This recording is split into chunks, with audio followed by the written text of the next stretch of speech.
Welcome to Popcorn Talk, featuring movie discussion, news, and interviews. Popcorn Talk. We talk movies. And now, here's Popcorn Talk's Box Office Breakdown. Hey everybody, welcome to Box Office Breakdown. This, of course, is the show where we look back at the box office that was, and then we... Prod. Nos. T. Kate. Whoa, look at that. Yay. Just efficient. Yes. How about the box office that lie ahead? I'm Frank Moran. What's up, Carrie Lane here. Brandon Hanna here. And making us look good and sound even better is Bree in the booth. Hey, everybody. Look at that, just enjoying some pre-show delicious popcorn, Bree. I mean, it's a movie show. We gotta have some popcorn. Right. Absolutely. I love movie theater popcorn, but I would be hard pressed to find popcorn that is better than the ones that we serve out here. Right in front of these studio doors, it's delicious popcorn. It is. It is addictive. It is hard to resist. Yes. What do you guys sprinkle in there, Bree? It's actually made with coconut oil. Oh. So I That don't can know make a difference. Yeah. if that's what it does, but I know that it makes it healthier, which I'm all about. Nice. Yeah. I do love the smell. Makes the studio smell fantastic. We should bottle this and just so we could just spray it on ourselves. Spray the air. So, folks, we'll look back at this past weekend's box office, talk about some international numbers. I think we could try another round of our running order there as well. So we'll do that as well. We'll get a little bit more specifics about what films to share with us in just a little bit. And then, of course, we'll do our box office bet to round out the show. But as always, folks, like us on Facebook, give us 5 stars on iTunes, subscribe to the YouTube channel, give it a thumbs up, 2 or 3 or 4 or 5, oh, stretch. I'm there. There you go. And the chat is up and running. Yes. But if you're watching after we stream live, Carrie, what can they do? You can all comment down below. Ah, fantastic. So let's kick off this past weekend's box office with the hedgehog himself, Sonic, $57 million. Look at that. Did anyone other than myself see this cinema fantastique? I did not get the opportunity to see it yet. Not yet. So I didn't I avoid plan it. on I it. just Same, did not go yet. yeah. I'm sure if I did a poll of everybody, your excuses for not going would be horribly weak. There's nothing that is more important than seeing Sonic in the opening weekend. Binged the 3 seasons worth of Burning Love with my friends for Valentine's Day. No, that's terrible. That's a terrible choice, Bree. It should have been. It's Sonic for Valentine's Day. That is a lover's film. Oh, yeah. The perfect weekend for a release of Sonic the Hedgehog.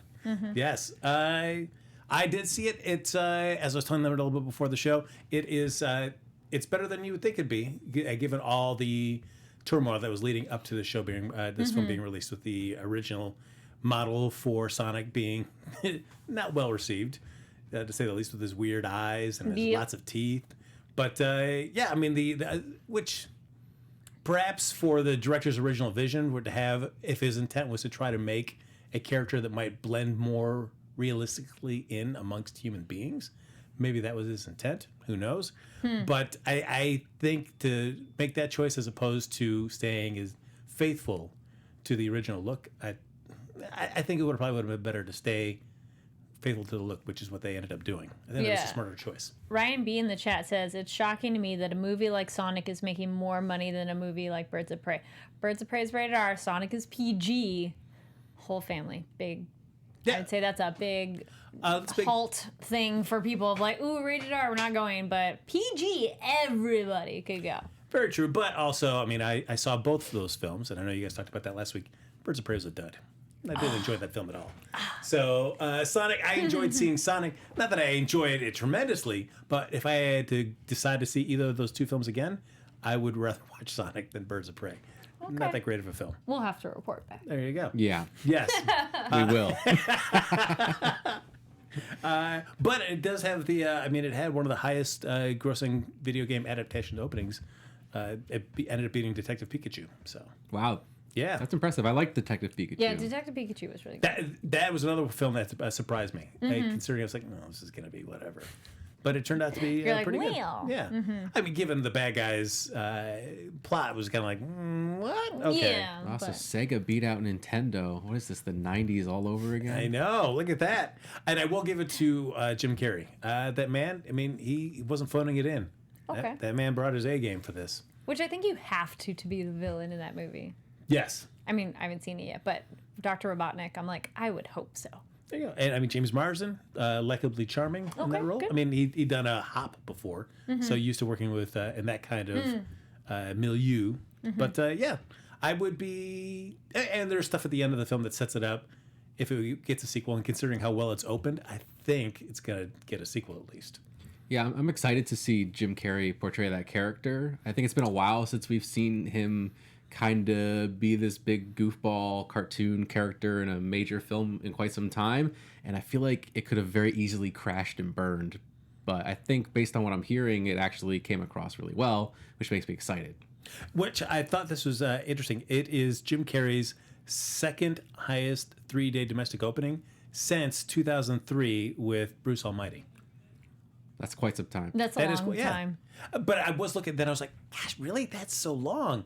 But then looking at a lot of the films that he'd done between then and now, nothing huge. So when you see that roster, if you look at it on IMDb, you can kind of understand like, oh yeah, all right. Like Mr. Popper's Penguins, or Dumb and Dumber 2. Yeah, Dumb and Dumber 2, Running with Dick and Jane. Yeah, so some of those were like, okay, I understand. So good to see Jim Carrey get back at the top of the box office again. And that mustache, guys, that mustache is great. It's great. Coming in number 2 at the box office, Birds of Prey, The Fantabulous Emancipation of Harley Quinn, $17.1 million. Fantabulous Emancipation of one Harley Quinn. One Harley Quinn. Although yeah. I guess now it's just Harley Quinn, Birds of Prey. Yes. I don't know how that works anymore. Still think it's really good. It was very entertaining. Well, that was a rough So fun. I liked it a lot. It wasn't like I didn't hate it, but it also wasn't one of the. It was just a dud. Yeah, I I mean was like, the did we see characters. the same movie? How did you feel about the egg sandwich, Frank? Yes. I mean, there are good moments amongst it, like the egg sandwich and stuff, but a lot of the characters were just, I thought, poorly developed. I couldn't feel for them at all. Like Huntress was just kind of meh, and Rosie Perez. I mean, Renee Montoya, a very cool character, but for one of those where it's like she always speaks in '80s cop cliches. We heard that twice. More often than not, we heard people talking to her in '80s cop cliches. So I feel like you didn't really. You tried to lay a premise onto this character, and you at no point really executed it at all. So wasn't for me. Was not for me. You didn't like the action? For me, the action There was was a some good big action part of scenes. the so film. It was fun and so cool. very well choreographed, well shot. Yes. Yeah, there was some good, but I still need a good It was story. very funny. Not really. Not to me. No. I was bummed. I was hoping I would feel the same way about this film that I did about Deadpool, because Deadpool and Harley Quinn are two characters in the comic books don't really care about. Okay. But I enjoyed the Deadpool films. I was like, hey, all right, I like that interpretation of the character. Very cool. You made me like that character in this Yeah. medium. I was hoping to have that same feeling for Harley Quinn, and it did not deliver. It made me like her more than I did in Suicide Squad. That was not a hard bar to jump over, that's for sure. I just think Well, you don't. I like Suicide Squad too. So Oh, man. Me too. Me too. What? I don't think you understand the importance of hair ties. I think that's what it really is. Oh, Frank, that's true. Ryan says it's a film about friendship. Frank. Oh, great. I could do without those friends. That's fine. I mean, one. Oh, and then hold on, quick clarification. Max in the chat says the rated R Joker made $1 billion, so don't really think Bird of Prey R rating is a reason for disappointing box office. We're comparing it to Sonic based on somebody else's previous comment. So a PG movie versus R-rated movie, that's a big difference. But its own box office alone, yes, that has some other factors, but it's one of those. If a lot of people are enjoying it. It made we had this thread on Twitter going that technically how they advertise it, because it was like one movie it barely made its budget. It's like, oh my gosh, they beat out all the competition, but Birds of Prey, they go, ooh, they made near their budget, and like so disappointing. You're like, wait a minute. And so whatever, it's a very cool movie, and I think haters are gonna hate. Yeah, I drink my Haterade, I guess. All right, drink your Haterade. That's fine. My one last 10-second tangent before we move on to Yes. the other films in the top 5 is Cassandra Cain. Cassandra Cain and the girl, Batgirl in the comic books, no relation to the character that's portrayed here. You know, and I just don't know if it's worth bringing the name over if you're not really going to do anything that's even kind of remotely close to the character. So for me, just come up with a different name. You don't really gain any mileage by calling her Cassandra Cain and have it at all relate and not have it at all relate to any fair. version that's in the comic books. That's my beef about comic book movies. Coming in number 3 in this week's top 5, Fantasy Island, $12.4 million. I was curious about seeing this ahead of time, and then I was like, maybe I should check the reviews. And then the reviews just like convinced me, like, don't go see this. They were not kind. I kind of want to see it now. Yeah, because of the reviews, or just you wanted to see it anyway. I don't know. I think the premise is kind of interesting, and I don't know. I feel like I just need to go see like a movie like that, and just I don't know. I don't go to bad movies very often. Because your taste is so exquisite. Yeah, exactly. Yes. I'm a high class guy. Every once in a while, you just want to sit down with the common folk and see what it's all about. Nice. All right. Kari? I was curious-ish ahead of time, but I'm not rushing to see it. Because it's another one that's like, why are you using the name of something else when you took it in a very different direction? Yeah, I mean, I don't know if I needed to see something as faithful as, to adapt it as a 1980s, late 70s, Not that it has early to be 80s faithful, TV but show. like, if you're going to make it so different, why bank on the old name? Because you're banking on the old name. But, sorry. Yeah, no, that's true. I don't know. For some reason, I'm curious about it. So maybe after Sonic, maybe I'll do a double feature. Oh, sweet. That could be interesting. That would be an Nice. interesting one. Report back. Which would you see first? I don't know. Maybe Palate Sonic. cleanser, though? Sonic maybe second as a palate cleanser. That's what I did with Bad Boys for Life in 1917. I think I saw Bad Boys for Life after 1917. To kind of, because 1917 is a pretty heavy movie. You need something to just lift your spirits. Yeah. There you go. Jenna James in the chat says Sonic was surprisingly good. Yeah, I mean, there are parts of it that kind of are a little shabby in the middle. But, yeah, overall, you're like, all right. Nice. Coming to number 4 is The Photograph, $12.3 million. I really had no interest in seeing this film. I don't know, any of the trailers that it was bad enough that anytime the trailers came out, I was like, if I scroll through my feed or something and I'd see the trailer start playing, I was like, I'm still not interested. Just like depress it to get the sound up. I would just keep going. So, Well, I want to say sorry to everybody who watched last week that we didn't mention that one because we had a few people say, wait, what about Photograph? Also on Twitter as well. But it was not in the rundown I was given. So that's on me, guys. And evidently, from what I've heard, it's not even really worth mentioning. It's that bad. Oh. So I I do. thought it looked cute, but it wasn't one. I would watch it at home. Like, I don't need to see it on the big screen. And I do believe Lakeith Stanfield is in it, and he's Yes. great in everything that he's in. And from what I've heard, he's kind of wasted in this role, which is disappointing to hear. So I don't think I'll be rushing to see this one anytime soon. So how does this compare to Fantasy Island? Both films that you deem bad I think with films. Fantasy Island, it just seems bizarre and weird enough, and like kind of like a bad horror movie every once in a while. Just kind of fun. I feel that one, it's the payoff. Like, what is the end result? What is the twist reveal? And that will make or break it. Yeah, and I think with those types of movies too, it kind of gives you something to laugh at sometimes. I don't think I could go into Photograph and find any enjoyment if it's as bad as people say it is, as bad as the reviews are. So, I don't know. Yeah. One mention of that, as you're talking about Fantasy Island, it's a Blumhouse production. In terms of production companies that kind of like, hey, I will see that film no matter what, is Blumhouse up there as you will see a Blumhouse film no matter what, or you're still cautious and kind of pick and choose? I am more inclined, maybe not a no matter what, but I like generally what they've put out. Yeah, I'm more inclined as well. I've mentioned before that I'm a big Blumhouse fan. And even some of their bad stuff, like I saw Truth or Dare, and that movie I is like Truth. Yeah, it was utterly kinda fun. ridiculous, but I Yeah. did kind of have fun with it, which also kind of makes me go, maybe I'll have fun with Fantasy Island too. All right. And rounding out our top 5, Bad Boys for Life, another $11.3 million. Can't stop, won't stop, Brandon. Can't stop. Bad Boys right. for Life. No way. You can't contain them. No. Yes, Kari? I'm not singing along. I was like, nope. No, I still say it was a cool movie, and I'm glad I saw it. I'm like, anything else said? Nope, I'm good. Now, I was not here last week here for the box office bet. It was for Sonic the Hedgehog, though, from what I understand. And although a bet was put upon me, I will not take the crown of victory for something I was not actively here to participate in. So, I think you should take it. No, it wouldn't be fair. Not when you guys put your hard-earned numbers on the line for this vaunted title. I So suppose. I believe Bree, you came in as the official winner for this week's box office bet. Yep, I went high enough, I guess. Look at that! Look at that enthusiasm. So like, hey, I guess I did just, it. I didn't know. I was actually kind of worried this week. I was like, I don't know if it's really going to perform as well as I'm thinking it is going to, and I guess I was right. Now, thankfully. given how well it's performed, will you now go out and see it?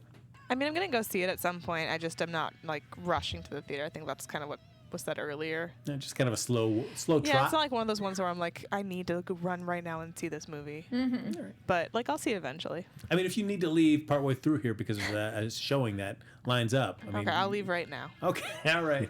Everybody say goodbye to Bree. Bye, guys. I'm just gonna leave you on the wide shot. Someone come in the booth and stop the show at the end. Well, Frank, back to your question on Blumhouse or not. Emma Rayguns in the chat does say, Blumhouse broke me with Truth or Dare. Can't trust them to make a good movie. I disagree, but Yeah, I disagree too, especially because. but that's okay. It's okay if you didn't like it. Like, I'm one of the people who loved the new Halloween. I know there's some people that hate it. I'm excited for the next two, and I think they're trustworthy enough. I think they're a very solid production company. Yeah, I more often than not, I would think. I don't know if I could give it all the way across the board, but more often than not, I'm at least intrigued by certainly the premise. I Sometimes think that sometimes their movies are the best comedies you'll ever watch. Truth or Dare was one of the best comedies I've ever seen, okay? I laughed my butt off. I don't know if that was the intention, but hey, why not? All right. So, folks, we will have another box office bet, though, at the end of the show. Oh, in fact, we didn't even talk about the loser. I believe that is Carrie Lane. I guess I went the lowest. I didn't remember going the lowest, but You I didn't suppose believe, so. You didn't believe in that hedgehog? Actually, like, wait, maybe I saved my notes. No, I didn't. Well, I didn't believe in the fans going to go see it. Yes, I was the lowest at 31.5. There you go. Well, I mean, I feel like once they did that redesign, I feel like anybody that was on I the think fence... if they hadn't have done the redesign, then it would have been low. Yeah, that's very true. But also, there were some people who were like, maybe that's just to generate more interest, too. That they purposely I put don't out... think they would have wasted their time, but some people are like, well, wait, then because then everybody's talking about it. Now everybody was like, oh, maybe I'll go check it out. No, because I would think, like, everybody was jazzed when the Detective Pokemon trailer came out. Like, oh, that looks so fantastic. And how quickly everybody just razzed the Sonic trailer when it first came out with the original design. So I think if they would have came out with the original, the design that they have on the second go-around first, they would have just gotten the same kind of praise that Detective Pikachu was getting. I feel like, yeah, just it was a misstep. For whatever reason, they decided, like, yeah, let's go down this road of this weird adaptation. But then again, as I was mentioning them earlier as well, the redesign, it doesn't affect the story. So even if they had not redesigned the character and still shown this film, the movie itself would have been good. As to whether it would have turned off so many fans that the box office wouldn't have been as big as it was now, would remain to be seen. But we will have another box office bet to give Carrie a chance to redeem herself. I guess so. For two films, Brahms, The Boy 2, which I didn't even realize there was a boy. Me too. I was like, wait, what? You've never seen The Boy? Well, The I never saw Boy. The Boy. Lauren Cullen from The Walking Dead. Never saw The Boy. It's looked- interesting. It's okay. I saw The Boy. Was it? Did you? What did you think? It was not very good. Yeah. Okay, yeah. I'm surprised I got a second. I'm very surprised it has a sequel. With Katie Holmes, too. Interesting. It was. I feel like they were trying to go. What's that one evil doll?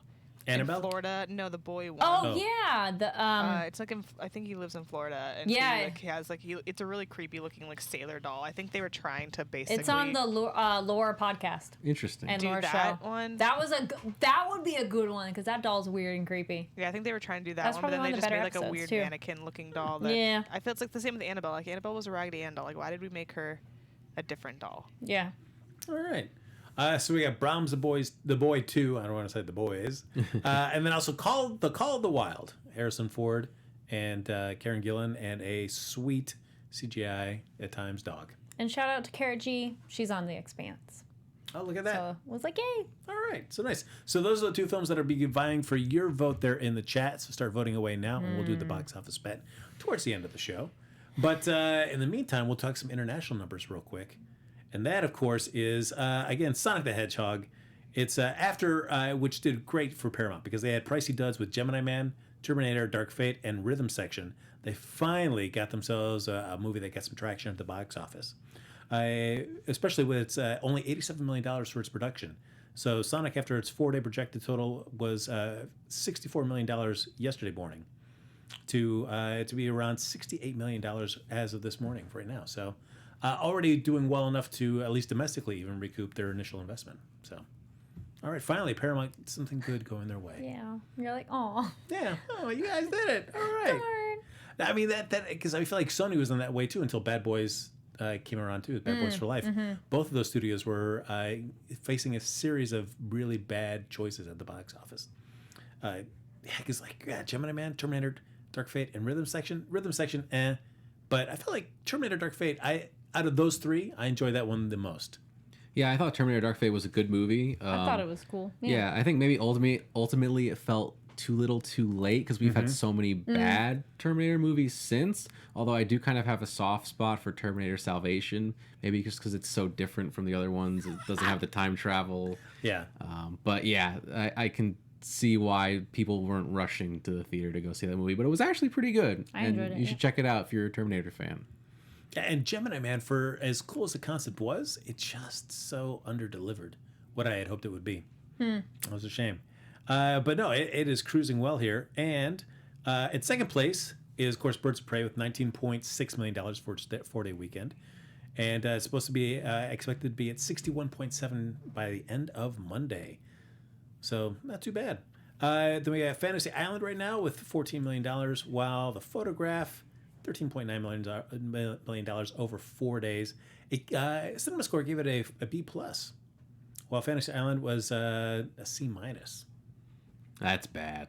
Yeah, that's still getting me more excited about seeing that movie. I'm more excited But now. you know, that's how Cats was. For me, though I haven't seen it yet. But it's one of those so bad, the ratings are coming in, like everyone's saying it's so bad. I'm like, but now I want to see it more. Yeah, Brie got me hyped up. This is going to be the best comedy of 2020. Yeah. Maybe.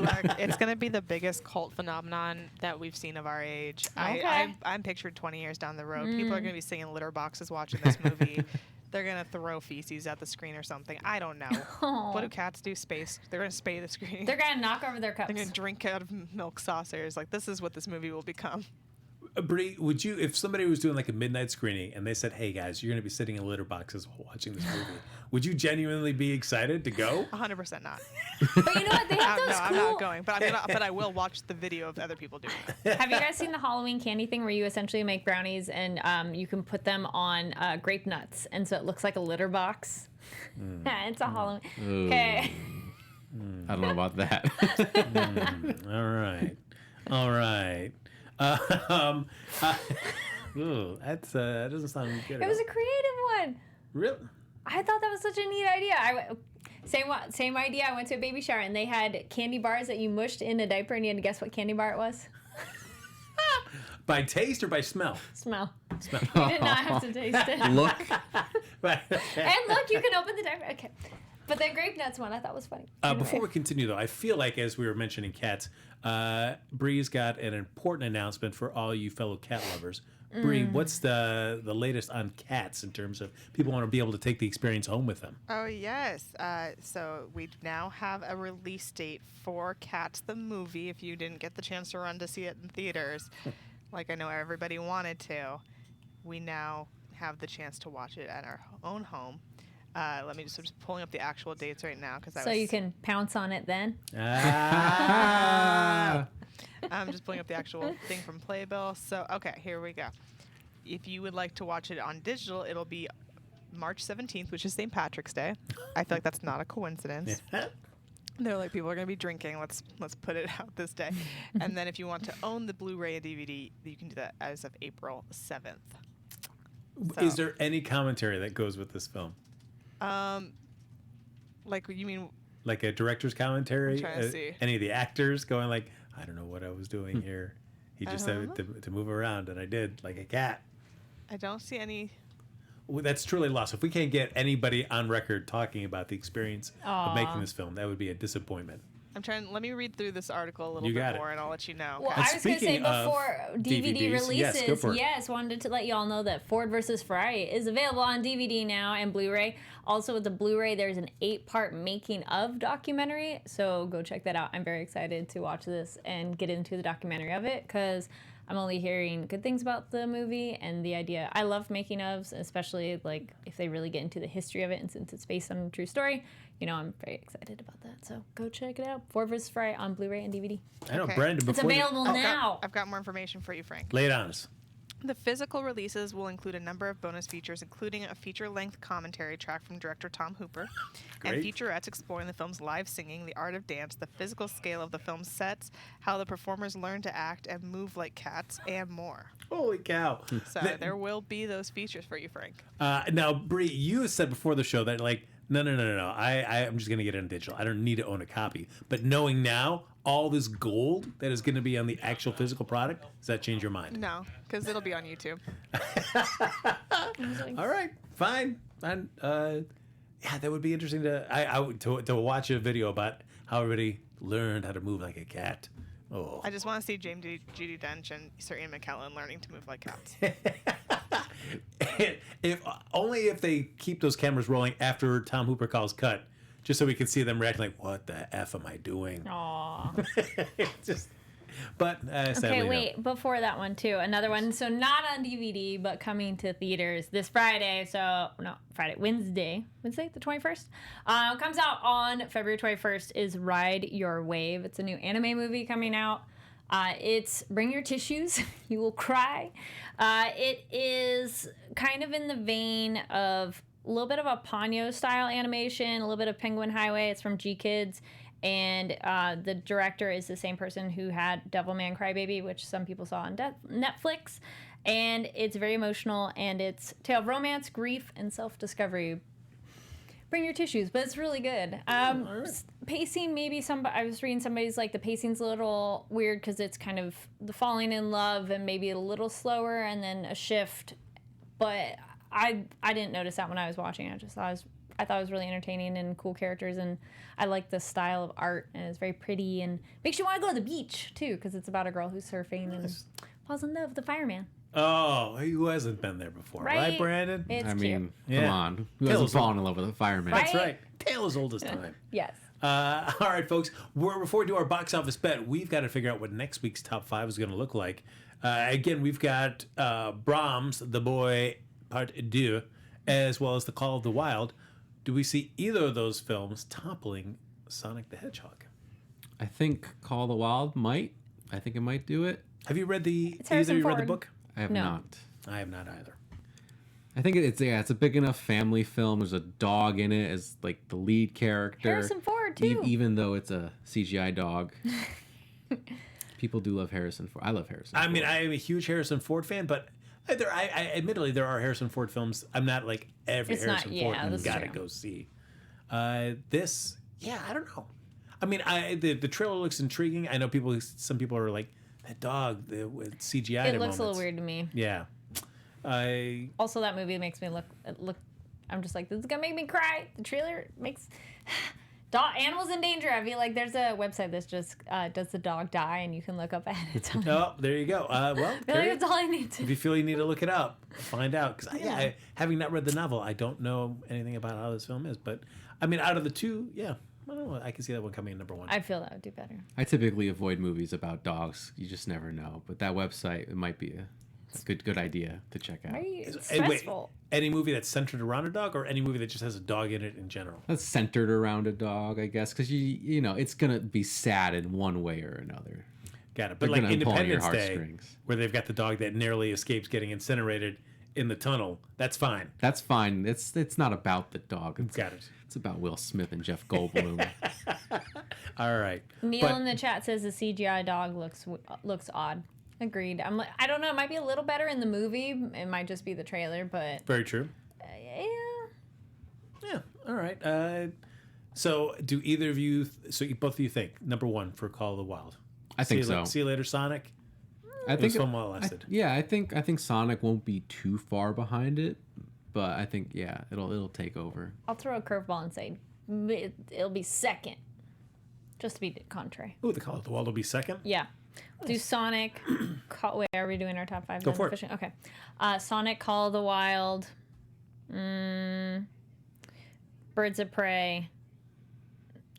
I feel I'm a wait. Fantasy Island, and then Boy 2. Okay. The second one is 5. All I right. think there'll be some curious people who maybe didn't watch the first one even too. They'll be like, "What's that?" And check it out. There are people going, "You're like, you know, it's a sequel, right?" What about you, Brendan? I think I'll do Call of the Wild, then Sonic, then Birds of Prey, then Brahms, The Boy 2, and then let's see. Will Bad Boys outlast everything else? I think it might. I'm gonna keep Bad Boys at number 5. Let's do this. Got to go with your heart. You got to. Yes. Yeah. If you had said anything else, I would have been disappointed. I wouldn't have believed it. It's like, oh, you're just faking this, Brandon. I'm gonna go with I'm gonna go with the mixture. I think Call of the Wild is. I don't think it's gonna have quite enough juice. I think Sonic can do it, but so I'll go. I'll just flop it. Sonic and then Call of the Wild, and then I'll go with the rest of your list. Birds of Prey, Fantasy Island, and then Bad Boys for Life, man. Yes. Oh, Brahm. Yeah, we got the Brahm. Brahm, some boy. He's part 2. Yeah, I put Brahms where you put Fantasy Island. Oh yeah, so I'll put Brahm. Okay. Why not? And then Bad Boys for Life. There you go. Those are our top 5s. Feel free to share your top 5 in the chat as well. But folks, it is getting now time to the box office bet. The whole reason we do the show every single week is because we want to pit each other against ourselves in the hottest form of competition, and that is prognosticating opening weekend box office totals. Oh man. So if Ken Jack's in the chat, I call to him as always to give us a summation of the voting totals. We're waiting. And if not, then we'll figure it out ourselves. Yeah, I was just looking up. See if there's anything else interesting. Has not said so yet. Come on, say so. Something. Well, while we're waiting on that, we do have a live chat. So thank you for everybody who's joining that. If you're watching it later, totally cool. Please comment down below. Star Drew says Call of the Wild wins the bet, right? Question mark. All right, Call of the Wild with your boy Harrison T. Ford. Well, I said it second, and you guys were going for first. There you go. No, yeah, you both had it second, so this should be interesting. Number 2 in the box office, number 1 in my heart. This should be interesting. Thank goodness for that, because if it had been The Boy 2, I would have been very sad. I know, I'd be scared. I'd be like, no, please don't. Well, yeah. I mean, oof, yeah. Call of the Wild. Oh, Ken Jack isn't here. Thanks, Star Drew. Oh, Ken Jack, we miss you, buddy. All right. Well, we're doing Call of the Wild, y'all. All right. We got Bree. All right. It's Harrison Ford, Dan Stevens, Karen Gillan, Kara G. There you go, from The Expanse. Yes, What drummer. That's her name in The Expanse. Nice. All right. Here we go. All right, now time to put in a number.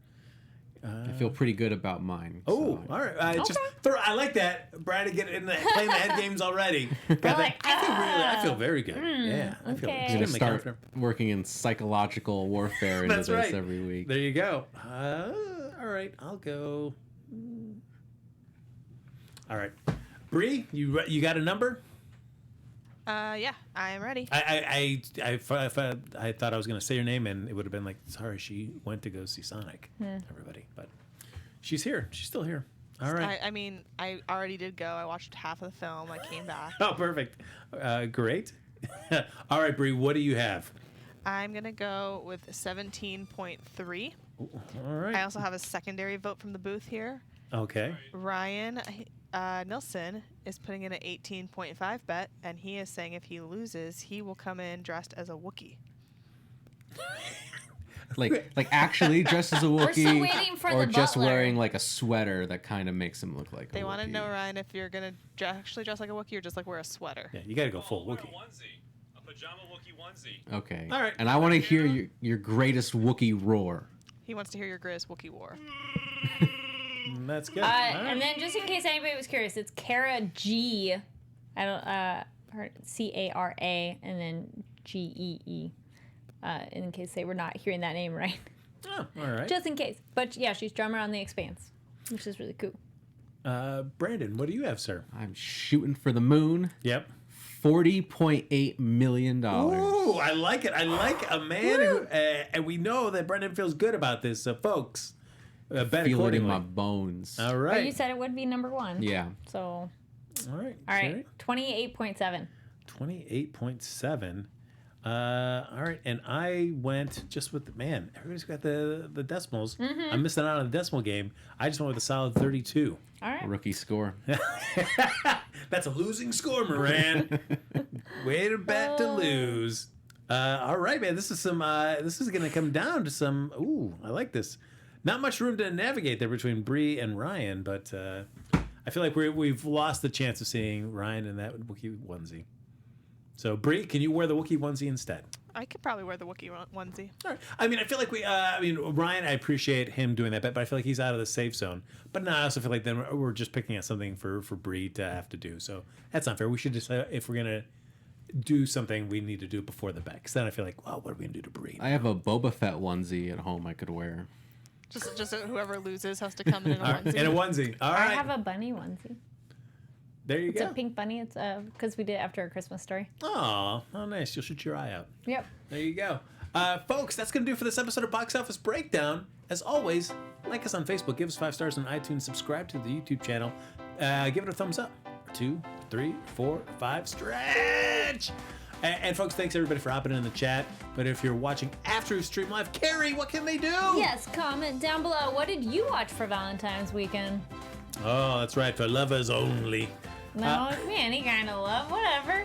All right, sure. But folks, if you want to stay in touch with any of us, even after the show's over, Bree, where can they find you? You guys can find me at Bree, BRI_Phipps, PHIPPS, Twitter, Instagram, TikTok. Brandon?